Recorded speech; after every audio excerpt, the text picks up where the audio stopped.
welcome back.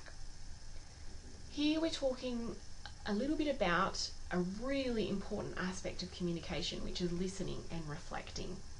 It's so critical, but as I've mentioned before, it's something we rarely actually think about. And I think if we're honest, something a lot of us are not really great at.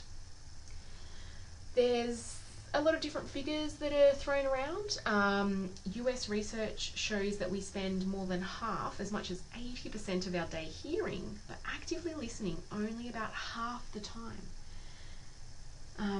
And we actually remember less than 25% of what we hear. So although we might think I can hear a lot of stuff going on, but whether we're actually listening, taking all of that in, maybe not. As well as that, a lot of us hear what we want to hear or expect to hear rather than what's being said. A lot of the time we daydream, we pretend to pay attention or just zone out. So although listening is critical, most of us don't have training in how to listen. So I think what's important here is that we just touch on that as something that we need to be conscious of, because if we think about managing innovation, maybe a lot of the time we're actually thinking about, well, how am I going to talk about this? How am I going to persuade people to do things? And all of that's critical. But in that, we need to remember that it's a two-way street, and that a part of that, an important part, is listening, is understanding what's going on, is observing how people are responding to what you're saying, in listening to what they're saying as well as that.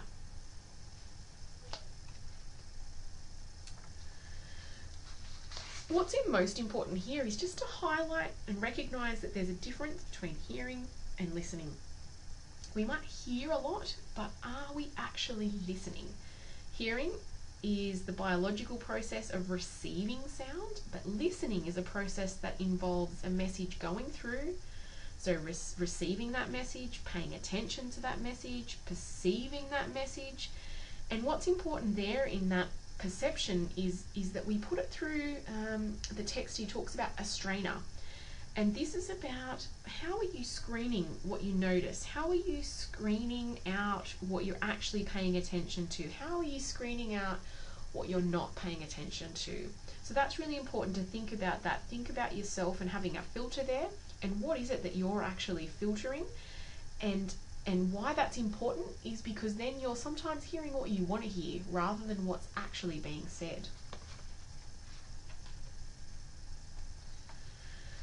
Another really important aspect of listening is how we assign meaning. If in understanding what a person is saying, we need some frame of reference in our mind usually. So there's a lot of stuff going on. And so our brains will automatically find ways to make that a little bit easier for ourselves. Sometimes, though, that can be quite negative. But what we mean by that is you're about to go and meet with someone, they're talking to you. What was it like when the last time you spoke to them? Was it a really good meeting? Was it a bad meeting? Was there something that was quite difficult that you spoke about? So all of that might actually shape how you're responding in that particular communication process. Also, they talk about people in quite general terms, and so we need to remember when we're using these generalizations that that's what they are, and people often won't sit on one end, but we can talk about people as being either global or linear listeners, and we'll talk about that more in a minute. But also what's important is emotional stimuli, and that comes into play in thinking about, are there particular words that might be said that might come up as red flags or green flags for you? So a red flag, for example, might automatically trigger a negative response for you, or it might automatically trigger you to stop listening, to stop paying attention. So as a student, potentially words like group work or presentation might be a red flag for you. They might be something that you negatively respond to. And green flags, conversely, are things that we'll respond to more positively. It's really important that we reflect upon these things that are red flags and green flags, that we understand what they might be, because it might be important to know that, well, they're actually shaping for us how we're perceiving the rest of the communication, and that might be quite negative because we might start to filter out important things, for example. So someone starts talking about presentation, you switch off because it's something that you really don't want to do and you really don't want to think about, but then you miss important information. It's also important to reflect upon how our feedback influences communication. If we think back to the transactional model of communication, we know that our response tells the person sending the message whether they have received it. It gives them clues about whether they have received the message in a way that reflects the sender's intentions as well. So if you respond with, yep, I understand, but you look quite uncertain, this sends a mixed message. Or you can be clear and state, I'm not quite sure what you're saying. So that's really important to think about as well. We've talked about that here, we're not just thinking about the person sending the message, but the listener as well, and that simultaneous activity that's going on. As I said, here's a little bit more detail about those two kinds of listening. As I said, remember these are quite broad, you won't necessarily fit into either one, but you might notice that you sit more closely to one of these, for example. You might also notice that you can tell with someone else which kind of listener they are. So linear thinkers, they talk about them as being left-brained people. I'm not sure if I necessarily agree with that, but it can help us to understand. But these linear thinkers are often said to be more logical. They'll do well when listening to information in a specific sequence, so it needs to be set out well in a way that's quite clear. They'll be more likely to be persuaded through logic, through facts, through figures, things like that.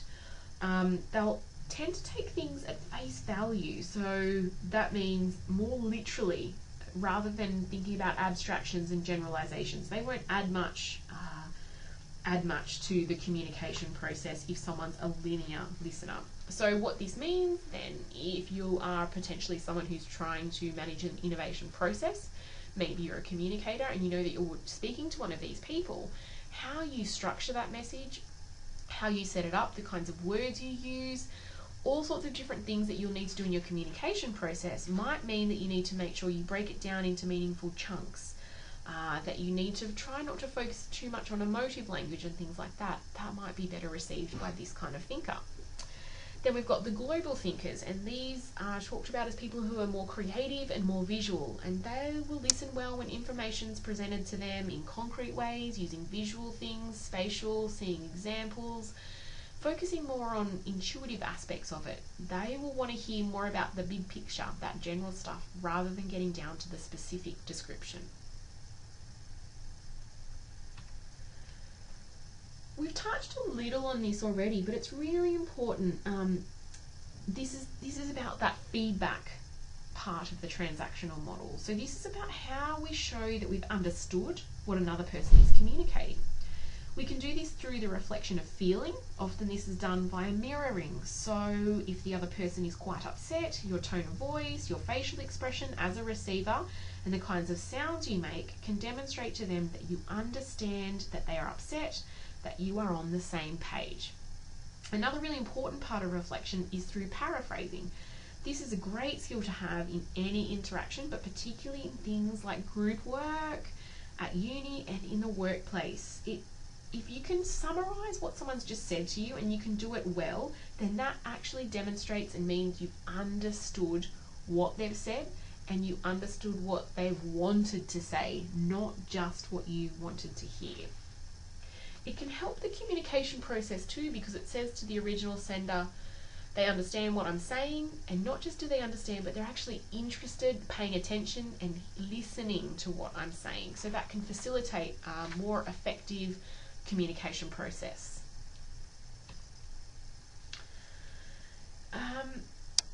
So these are some questions that you might use then as in that feedback sort of process. So there you can use open questions, which is where the responder is able to respond in a number of different ways. They're quite broad.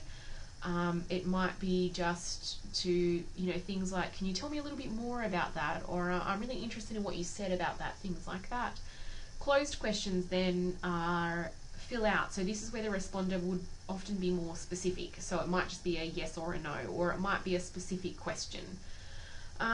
So these are often easy to answer, but those kinds of closed questions will sometimes limit the information that you receive. So it will depend on the situation, which one's the right one to be using, and often, honestly, we'll be using these interchangeably throughout a process without actually thinking about it. And as I said, we'll use these often a lot in a communication process. And here's a visual representation of what a structure might look like in a conversation.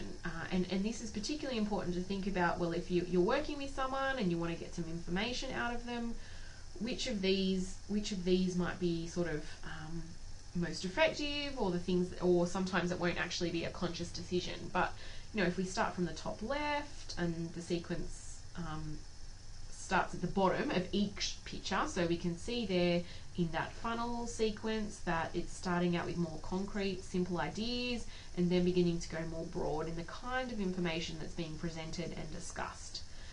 The tunnel sequence is where we try to stay quite narrow throughout the conversation, and then moving across, the inverted funnel sequence is obviously the opposite, where we're going to start quite broad and come in quite narrow, and the erratic is probably the least effective because it jumps around in the kind of information that's actually being talked about.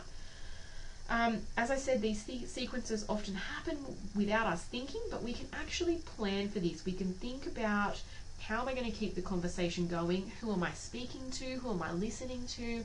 And what's the best way to elicit the information that I need, and as I said, to sort of make that communication process the most effective for that given situation. Now, there are also different types of listening, and it's important to think about, as listeners, how do we listen? We don't all listen in the same way, and we'll often listen differently depending on the context, who we're communicating with, and what the situation is. Discriminative listening is about understanding, okay, are there differences in how people are speaking and their body language? Is there congruence between the words that are being spoken and the kind of facial expression or posture, for example, the person is presenting? More broadly, how does what the person is saying reflect what's going on around me? Comprehension, as the name suggests, is where we're, as listeners, trying to really understand, listen to, and remember what the person is saying. That is hopefully what you're doing when you're at uni, in a workshop, or in a lecture. Therapeutic is where you're trying to get the other person to think more deeply about a situation, to help them understand something. If you think about a counselling situation, this would be really relevant, but it's also relevant in more sensitive situations that can often happen in the workplace, for example. This kind of listening might be really important if we're in a complex innovation process. We might be working with someone who's looking at something quite differently from yourself, who has quite different goals from you. So things like this can really help, okay, I need to understand where they're coming from. I need to understand that so that I can know how maybe to persuade them better, or maybe I need to change what I'm doing. So this kind of listening really can be important, as I said, not just in that counselling process, but in any kind of complex workplace situation. Critical listening is when we're not just absorbing information, but we're actually trying to analyse it. What does this mean? You're listening to a lecture, you're hearing material, you might be assessing it though in relation to, well, what have I learnt before? What have I heard in other courses? What do I think about that person? And how is what I think about that person actually affecting how I'm taking in that information?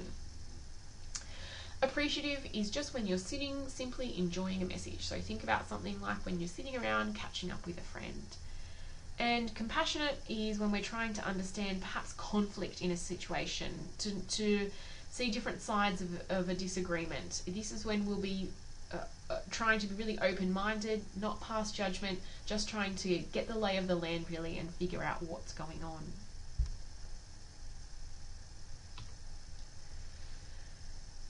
Listening response styles then. So this is not just about what's going on sort of inside your head, which is more a little bit about what we talked about before, which is,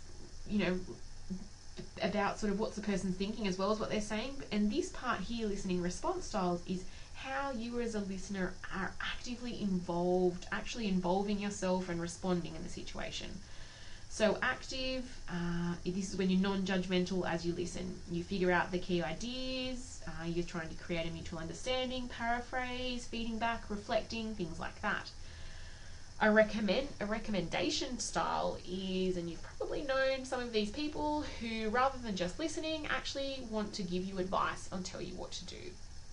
Information seeking is where you'll be asking for additional information, trying to clarify your understanding. This can also help people think about their ideas more clearly, and this is not when we're grilling them though. This is just trying to elicit information, not being judgmental. Then there is the critical, which is much more where we are passing judgment about what the other person says, and this can then often generate quite a defensive reaction. This is maybe something that you'll have to do when you're asked for it to evaluate someone's idea or something that they've done. So how can we improve our listening? I'll let you have a look through all of these. I think a lot of these are common sense, but still things that we'll often find quite difficult to do or might not come naturally for us, but things that we can really start to try to be aware of, and I hope that we can do that through this course that we're running. So to talk about non-verbal behaviour, we reflected on it a little bit earlier.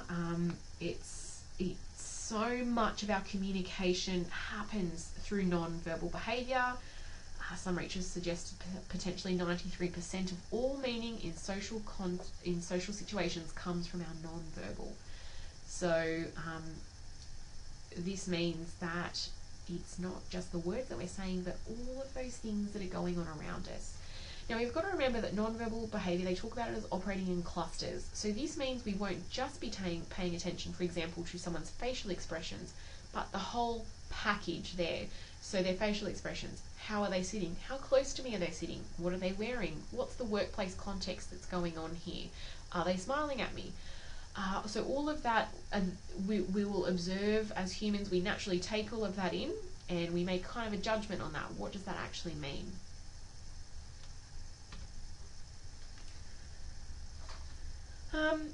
There's different sorts of non-verbal communication, and again I'll let you read through these and definitely take the time to check out the reference there if you want to have a look at these a little bit more. But this is all about, there are different things that can go on here. So there's the communication through physical touch, there's the body movement, the gestures. I know I'm certainly someone, you can't see me right now, that talks with my hands a lot. What does that mean? What does that tell someone?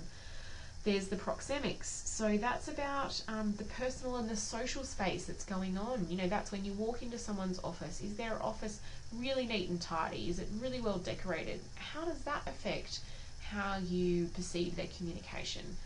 And also the way that the person uses their voice, so not the words that are actually spoken, but what's their pitch like? How quickly do they talk? You know, someone who's really excited about something might talk more loudly, they might talk more quickly, as opposed to someone feeling really upset who might talk more slowly and more quietly. So all of those are different kinds of non-verbal behaviour. And I think as much as we might, it's really good for us to be aware of that. It's quite difficult for us to change a lot of those things, but it is really important to us to reflect upon that. And perhaps if you are looking at moving into a really complex meeting, for example, where you know that you've got people who are coming with quite different perspectives on something, you might want to really be consciously aware of, well, how does this room space, for example, how does that shape the way messages are going to be received? You know, how have I set the table out? Have I got everyone sitting around in a circle, which can be much better for collaboration? Or is it one person sitting across from 4 people, for example? What does the space look like? Is it quite casual? Does it look nice? Does it feel cold and quite empty? All of these things will affect the way everyone in the room might interact. And here we can just see a quick kind of depiction of the different way that vocal and non-vocal communication might shape the perception of communication, really. So that's just to look at, as we've talked about here, that there's what's going on vocally, so in your speech, and also non-vocally, so more about things that are going on with our body. So, you know, we saw those stats before about how important non-verbal behaviour is, but why is that? Well, one of those things is because for emotional content, it's usually more accurate and it's easier for us to communicate. It can be quite hard to communicate effectively how happy we are, but it can be quite easy to do that with a smiling, happy face, for example. Another reason is that it's something that we convey naturally, so we don't have to think about it. So it's important because our brain has to think about the words that we're speaking, but it's something that happens almost subconsciously, so it can help us in that communication process by easing the burden on thinking through the exact messages that we're saying. In the same way that, so whilst it happens naturally, what this means is that we often have less control over it. So it's important then because it can often be the more honest message that is received is through that non-verbal communication. It can also be really important in softening communication. So if we're needing to say something to someone that might not be received well by them, we will use their non-verbal communication, the way we use our voice. Are we softer? Are we sitting closely to them? Are we indicating them through our facial expressions, for example, that we sympathise, that we care about what we're saying? All of that is really much easier to be conveyed through all of those things than it is through actually articulating with words. And again, I'll let you have a look through all of these, and this is just really talking about the relationship that might go on between verbal and non-verbal communication. So we can see that broadly it can help us, it can complement what we're saying, so it can enhance that, but it can also contradict it.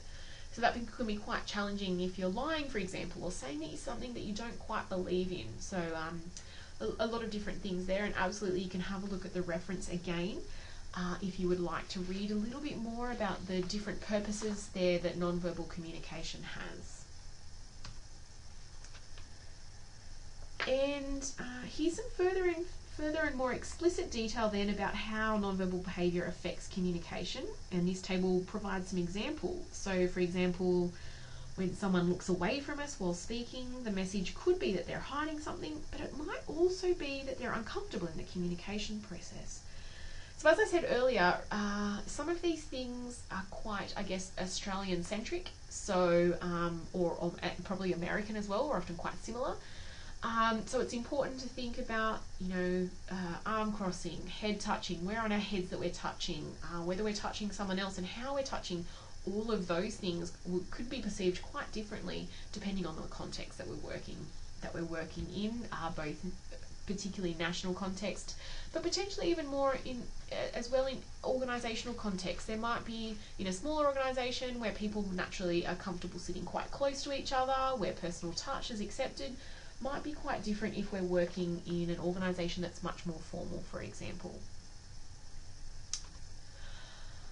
Thank you for listening. So next week, in week 3, we start focusing on the barriers to innovation, and much of what we learn in this course is about combating these things. So it's really important that we understand them up front, that we identify them, and that we know what they are, so that we can continue working on them through the rest of the course.